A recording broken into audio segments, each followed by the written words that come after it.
آج election commission کی جو اسکروٹنی کمیٹی کی ذیلی کمیٹی ہے اس کا آج 3 گھنٹے اجلاس ہوا، 1 بجے سے لے کے 4 بجے تک، اور آج وہ 40 گھنٹے مکمل ہوئے جو الیکشن کمیشن نے 14 اپریل کو اپنے حکم کے ذریعے ہمیں کہا تھا کہ آپ کو ہم 40 گھنٹے دیں گے کہ آپ کے فائنینشیل اینالسٹ، چارٹرڈ اکاؤنٹنٹس تمام دستاویزات جو پی ٹی آئی نے جمع کرائی ہیں ان کی جانچ پڑتال کر سکے، لیکن آج بھی ہم سے ایک بھی پاکستان تحریک انصاف کی اوریجنل بینک سٹیٹمنٹ ہمارے سامنے نہیں رکھی گئی۔ والیوم 9 جس میں حبیب بینک لمیٹڈ کے اوریجنل بینک سٹیٹمنٹس تھیں جو ایک دن ہمارے سامنے رکھی گئیں اور 15 منٹ بعد وہ اٹھا لی گئیں پی ٹی آئی کے واویلے پہ، وہ بھی ہمیں نہیں دکھائی گئیں۔ اس کے باوجود ہم نے بڑی تفصیل سے جو ڈاکومنٹس ہمارے سامنے رکھے ہیں اس کا جائزہ لیا اور بڑے مفصل طریقے سے تمام معاملات کو دیکھا، اور انشاءاللہ اگلے دنوں میں تمام جو حقائق ہیں وہ ہم الیکشن کمیشن اور عوام کے سامنے رکھیں گے۔ جیسا کہ میں پہلے دن سے کہہ رہا ہوں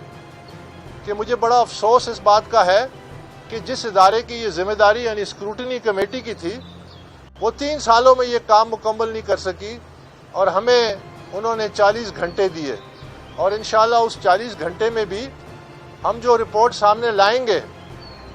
تفصیلات تو انشاءاللہ آنے والے دنوں میں سامنے آئیں گی۔ اتنا میں کہہ سکتا ہوں کہ 1 بلین روپی سونامی آنے والی ہے، اور یہ انشاءاللہ جب وہ رپورٹ جاری ہوگی تو سب کے سامنے آئے گی۔ اگرچہ ہمیں وہ تمام بینک سٹیٹمنٹس نہیں رکھی گئی، ابھی بھی بینک سٹیٹمنٹس خفیہ ہیں جن کا ریکارڈ ہمارے سامنے اس حوالے سے آ چکا ہے کہ وہاں پہ ٹرانزیکشنز ہوئی ہیں، لیکن ان اکاؤنٹس کا کوئی تفصیلات ہمیں نہیں دی گئی۔ اگرچہ 4 ملازمین جن کے ذاتی اکاؤنٹوں میں کروڑوں روپے آئے، ان کے نہ اکاؤنٹوں کی تفصیلات ہے نہ وہ پیسے کا کوئی ذکر ہے۔ اگرچہ یہ جو بین الاقوامی 6 اکاؤنٹس ہم نے نشاندہی کی اس میں 1 اکاؤنٹ بھی ان کا بینک سٹیٹمنٹ ہمارے سامنے نہیں رکھا گیا، تو اس لیے میں یہ کہتا ہوں کہ یہ ہمارے سامنے جو ثبوت رکھے گئے ہیں وہ ٹپ آف دی آئس برگ ہے، اور چونکہ یہ آئس برگ اتنا بڑا ہے،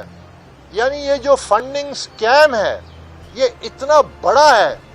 کہ وہ جو ٹپ آف دی آئس برگ ہے وہ جس طرح ٹائٹینک جہاز کو ٹپ آف دی آئس برگ نے ڈبویا تھا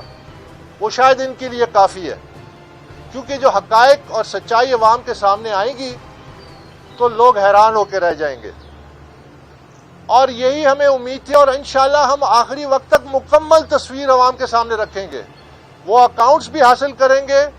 چاہے ہمیں سپریم کورٹ جانا پڑے، ان کے پرائیویٹ ملازمین کے اکاؤنٹس کی جانچ پڑتال بھی کریں گے، حاصل کریں گے، قانونی طور پہ کریں گے، کیونکہ یہ تمام تصویر عوام کے سامنے ہونی چاہیے کہ یہ کتنا بڑا میگا فنڈنگ سکیم تھا۔ اور آخر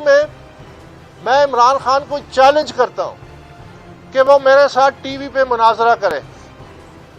اور اس مناظرے میں عوام کے سامنے یہ بحث ہو، عوام فیصلہ کریں جو سامنے بیٹھے ہیں کہ دونوں میں کون سچا ہے، کیونکہ 7 سال ہو گئے ہیں وہ احتساب سے بھاگ رہے ہیں، اور اب نوبت یہاں تک آ گئی ہے کہ وہ پاکستان تحریک انصاف کے جو ورکر ہیں ان کا اعتماد بھی کھو بیٹھے ہیں۔ اسی لیے یہ جنگ اب پاکستان تحریک انصاف کے وجود کو بچانے کے لیے ہے کہ جب تک پاکستان تحریک انصاف میں یہ احتساب نہیں ہوتا، اور تمام کالی بھیڑیں جن کو چھپایا جا رہا ہے، جن کو پروٹیکٹ کیا جا رہا ہے، اور ہمارا نظام ان کو پروٹیکٹ کر رہا ہے، جب تک ان کا احتساب نہیں ہوتا، تحریک انصاف اب یہ زوال کی طرف ہے، اور اس کا زوال روکنے کا ایک ہی طریقہ ہے کہ ہم وہ اصول اپنائیں جن اصولوں پہ پاکستان تحریک انصاف قائم ہوئی تھی۔ بہت شکریہ۔